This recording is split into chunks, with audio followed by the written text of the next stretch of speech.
Whether you have small dreams or lofty expectations, setting goals allows you to plan how you want to move through life. Some achievements can take a lifetime to attain, while others can be completed in the course of a day. Whether you're setting broad, overarching goals or planning specific, manageable goals, you'll feel a sense of accomplishment and self-worth. Getting started can seem daunting, but you can build up to even the loftiest dream.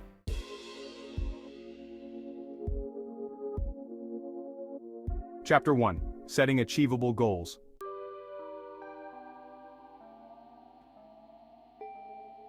1. Determine your life goals. Ask yourself some important questions about what you want for your life. What do you want to achieve today, in a year, in your lifetime? The answers to this question can be as general as I want to be happy, or I want to help people. Consider what you hope to attain 10, 15, or 20 years from now. A career life goal might be to open your own business. A fitness goal might be to become fit. A personal goal might be to have a family one day. These goals can be incredibly broad.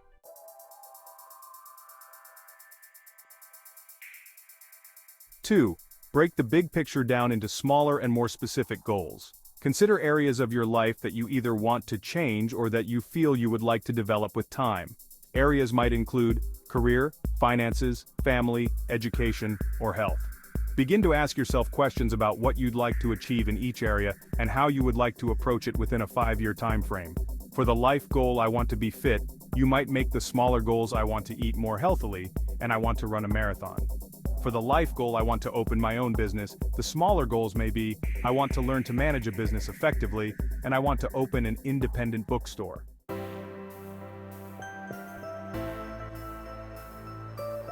Write goals for the short term. Now that you know roughly what you want to accomplish within a few years, make concrete goals for you to begin working on now.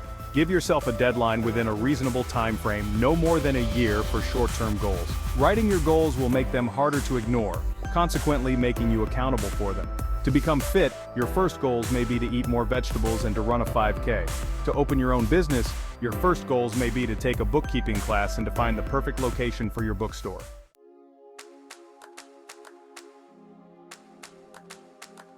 Make your goals smaller steps that move you towards larger life goals.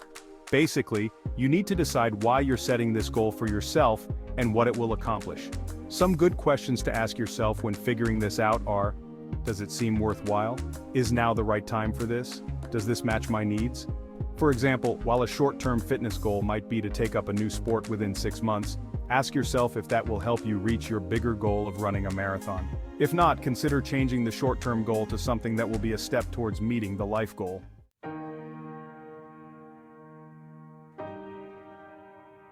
Adjust your goals periodically.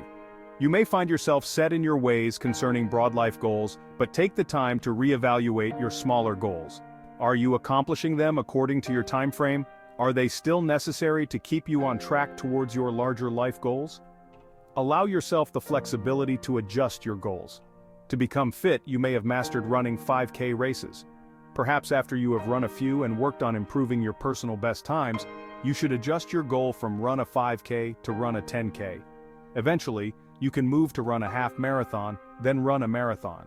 To open your own business, after completing the first goals of taking a bookkeeping class and finding a location, you may set new goals to obtain a business loan to purchase a space and to apply for the proper business licensing through your local government. Afterwards, you can move towards buying or leasing the space, then obtaining the books you need, hiring staff, and opening your doors to business. Eventually, you may even work towards opening a second location.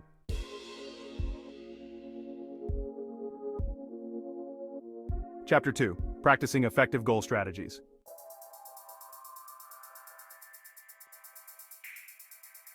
1. Make your goals specific. When setting goals, they should answer the highly specific questions of who, what, where, when, and why. For each specific goal you make, you should ask yourself why it is a goal and how it helps your life goals. To become fit, which is very general, you have created the more specific goal: run a marathon, which begins with the short-term goal: run a 5K. When you set each short-term goal, such as running a 5K, you can answer the questions: who, me, what, run a 5K where, at local park, when, in 6 weeks, why. To work towards my goal of running a marathon. To open your own business, you have created the short-term goal, take a bookkeeping class. This can answer the questions, who, me, what, take a bookkeeping class, where, at the library, when, every Saturday for 5 weeks. Why? To learn how to manage a budget for my business.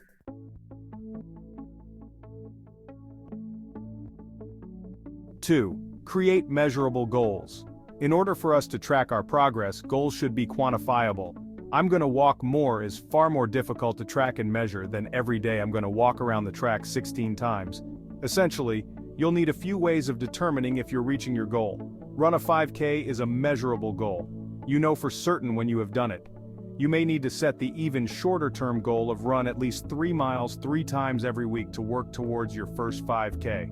After your first 5K, a measurable goal would be run another 5K in 1 month, but take 4 minutes off of my time. Likewise, take a bookkeeping class is measurable because it is a specific class that you will sign up to take and go to every week.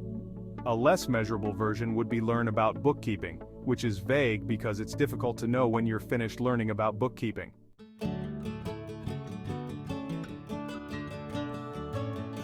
Be realistic with your goals. It's important to evaluate your situation honestly and recognize which goals are realistic and which are a little far-fetched. Ask yourself if you have all the things you need to complete your goal: skill, resources, time, and knowledge. To become fit and run a marathon, you will need to spend a lot of time running. If you do not have the time or interest to devote many hours every week to running, this goal may not work for you. If you find this is the case, you could adjust your goals. There are other ways to become fit that do not involve spending hours and hours running. If you want to open your own independent bookstore but you have no experience running a business, have no capital to put towards opening the business, and you have no knowledge about how bookstores work, or you're not really interested in reading, you may not be successful in achieving your goals.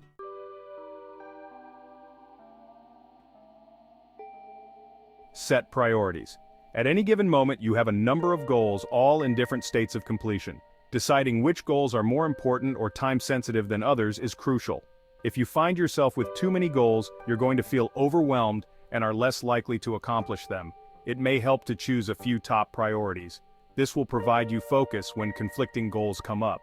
If it's a choice between completing 1 or 2 minor goals and completing 1 top priority, you know to choose the top priority. If you're working towards becoming fit, and you have set the smaller goals to eat more healthily, to run a 5K and to swim 1 mile 3 days per week, you may find that you do not have the time or energy to do all of those things at once. You can prioritize. If you want to run a marathon, first running a 5K may be more important to your goal than swimming every week. You may want to continue eating better because that is good for your overall health in addition to helping you run. If you're working towards opening your own bookstore, you may need to obtain a business license and be sure you can qualify for a business loan, if you need one, before you begin selecting specific books to carry in your store.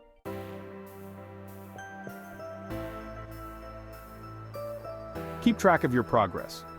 Writing in a journal is a great way to keep track of both personal and professional progress. Checking in with yourself and acknowledging the progress made towards a certain goal is key to staying motivated. It may even encourage you to work harder. Asking a friend to keep you on track can help you stay focused.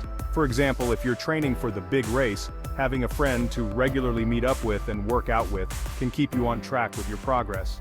If you're getting fit by working towards a marathon, keep a running journal in which you record how far you ran, how much time it took, and how you felt.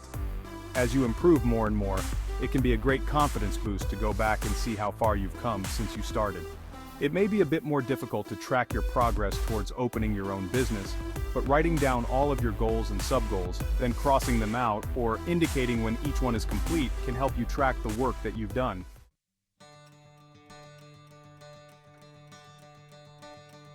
Assess your goals. Acknowledge when you have reached goals and allow yourself to celebrate accordingly.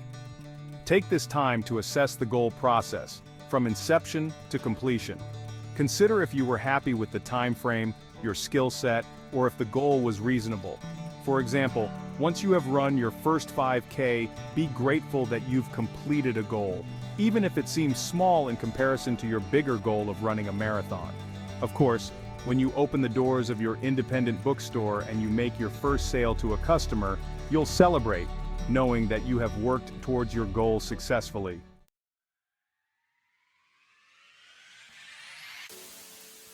Keep setting goals. Once you have achieved goals, even major life goals, you will want to continue to grow and set new goals for yourself. Once you run your marathon, you should assess what you'd like to do next. Do you want to run another marathon but improve your time? Do you want to diversify and try a triathlon or an Ironman race? Or do you want to go back to running shorter distance races, 5Ks or 10Ks? If you have opened your independent bookstore, do you want to work on implementing community events such as book clubs or literacy tutoring? Or do you want to make more money? Would you like to open additional locations or expand by adding a coffee shop inside or next door to your bookstore?